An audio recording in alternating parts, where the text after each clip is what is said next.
Dillian the Body Snatcher right here. It's a champ. Big up to Sporting Icon. Subscribe. Otherwise, I might pay you guys a visit. Right, so a couple of hours ago, Mark Breland, he posted in his words, final statement on the whole Deontay Wilder, the spike water, allegations, all that kind of stuff, and is drawing a line under his last podcast with Spencer Fearon and Tunde Ijayi. Now, we're going to get through his statement, then we'll have like a little bit of a chat about it, and this statement is going to be quite long. It's probably going to take me about 5 minutes to get through. Hopefully I don't start stuttering and getting tongue twisted, but it is what it is, bear with me. So either skip forward about 5 minutes, or a link in the description box will go directly to the source of Mark Breland's official Instagram account. Now, this is what Mark Breland had to say. Now, you can call this the official Mark Breland Speaks. I've had enough. I'm going to say some things here that was reserved for my autobiography. Still buy the book, there's so much more. I'm also going to add a couple of picks. One quote from a Daily News reporter where he says, "The usually reserves Mr. Breland is often quiet unless it's something he's passionate about." So true. And on this subject, this has me very passionate, actually beyond passion. So I'm not giving nobody this interview. I use my own platform since I've been opened like a can of sardines. On the last podcast I was a guest on, damn, they couldn't even wait for the next show to talk about me. I went on that show with them following my request of no Deontay talk. But when you've been holding on to something for so long and you're pissed off about it, obviously anyone can push your buttons and all kinds of crap may come out.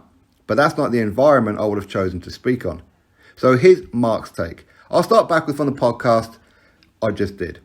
Anyone who thinks that I meant I can beat AJ or Deontay's opponents now at 57 doesn't require a response. At my age, the only fight I'll have is one for my life.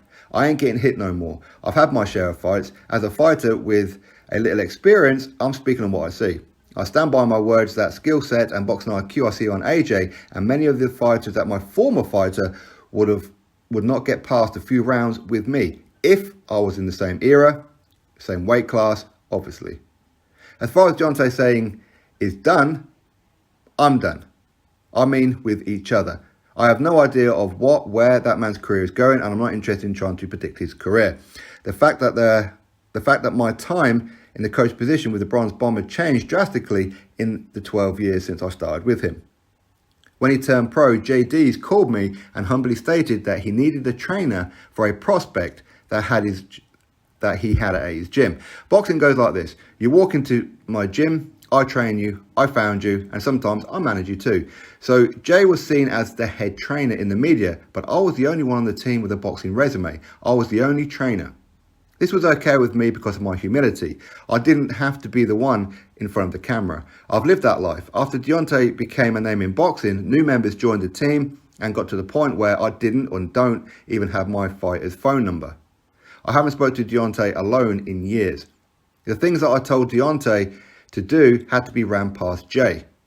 Deontay has become untrainable because he was at the point of he knows more about boxing than all of us.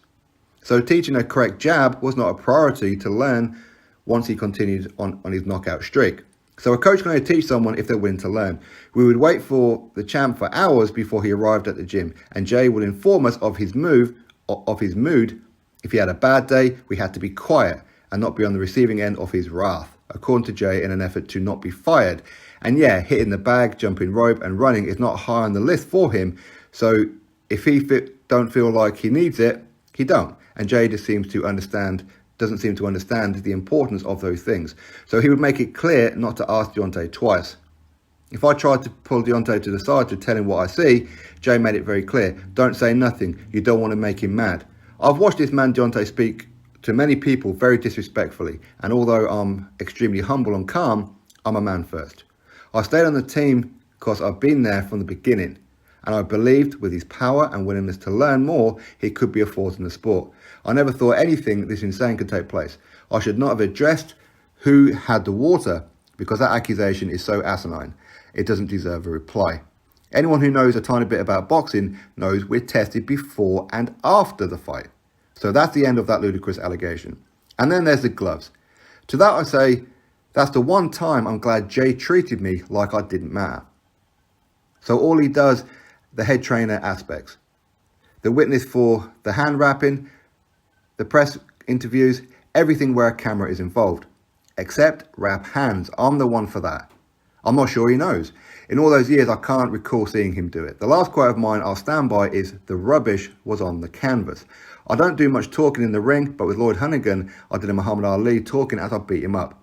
You just can't be so disrespectful to someone in public or private and not expect to get your ass beat. Now this chapter of my life book has come to an end, I won't be speaking on it anymore.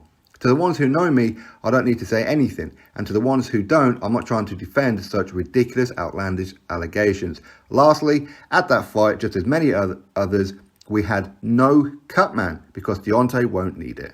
So I'm not a doctor, but I know blood coming out of your ears and dazed eyes could be a brain issue. And power comes from your legs, and his legs were gone. So I made a decision to stop the fight, and I'll do it again. I have a son Deontay's age, and I'm not looking to see him go out on his shield. I hope we all stay safe. There are so many bigger issues in the world. So there you go, Mark Breland's statement. Bit of a lengthy one, wasn't it? Now, a couple of bullet points that I pulled out on here. Firstly, quite clearly, he feels like he was set up by Spencer Fearon and Tunde Ajayi. Now, the little bit that I know about them getting Mark Breland on, Spencer Fearon was the one who reached out. Spencer Fearon was the one who arranged. Now, if you watch that interview, you'll notice that Spencer Fearon wasn't the one pressing the Deontay Wilder issue. It was Tunde.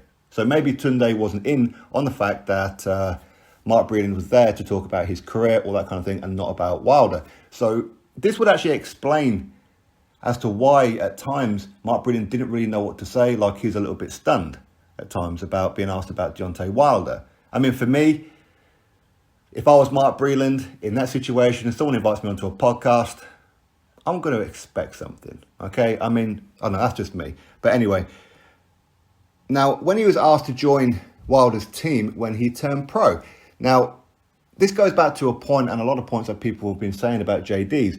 What's his background? What's his experience? Why is he on Wilder's team? Well, as Mark Breland quite clearly stated, when Wilder first put on a pair of boxing gloves, it was in the gym where JD's was running.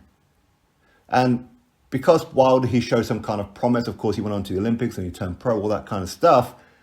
It was a case of, well, JD's seen him first, so JD's will be seen as the head trainer. Wilder showing loyalty to JD's, okay, which is probably explain why, even though JD's was the one in the change room watching Fury get his hands wrapped and all this kind of stuff, he gets a little bit more leniency from Deontay Wilder than most other people will, because he's literally been there since day one. If there was no JD's, there may be no Deontay Wilder, the boxer, potentially, okay? Now, a few more points. I mean, to think that Wilder was temperamental and didn't want to train properly, that seems kind of plausible in some ways, because we've heard Wilder say this before, that he hates training, he can't wait for the day that he retires, he hates putting his body through all this kind of stuff, etc., etc.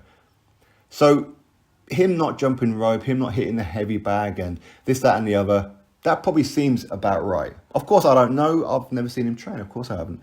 But the thing is, I mean, firstly, if you're going to jump rope or hit a heavy bag, you can do that when the cameras are there for about a minute or two. As soon as they stop rolling, just quit doing it, okay? So, of course, there's going to be some pictures out there of him jumping rope, hitting the heavy bag, okay? Because it's all for the camera. But either way, I think that for him to be temperamental, it seems like JD's is frightened to death of Deontay Wilder, but he's saying, Mark, he's in a bit of a bad mood today, so don't ask him to do nothing, okay? Just let him do whatever he wants to do, yada, yada, yada. I mean, quite clearly, JD's is a yes man for Deontay Wilder. That's what it appears. Wilder will not have people around him who will question him.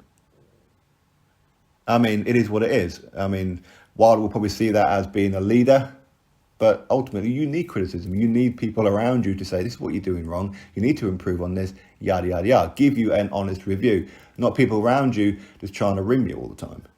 You don't need that. You really don't. Now, again, Mark Breland, he says the same things that I've been saying for quite some time about the spiking of the water, which is boxers are tested before their fights and after the fights. So if anything was untoward where Wilder was spiked or anything, it would have showed up in the test.